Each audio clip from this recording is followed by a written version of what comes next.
So a lot of people ask me, what do I think about them installing a door themselves? I will tell you, it's probably the hardest thing my guys do. If I could never install a door again, I would happily do it, by the way. It's just not realistic. We want to take care of our customers. So if you want to DIY a door, you definitely can. I will tell you, it's very difficult.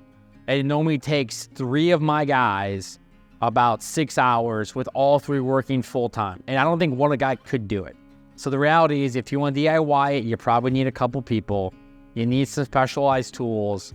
And you start really early in the morning, because the reality is, if it's a door, you don't want to go to bed at night with it not opening. So you have a finite window to actually get it in.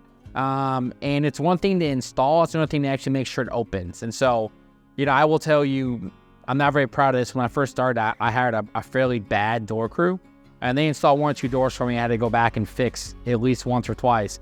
And once you have a crew that does doors day in, day out, it's really hard to make them level. It's really hard to make sure they're going to open for 30 years. The reality is, most homeowners slam doors. Whether they do it or kids do it, it happens.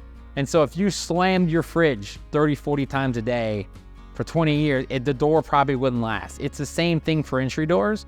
And so the reality is, you already kind of set the fail as a homeowner. And I can't imagine then not getting it right, how soon it's going to be. So I think if you did it yourself, you'd still pay for the door, and you have to hire me 5 years anyway.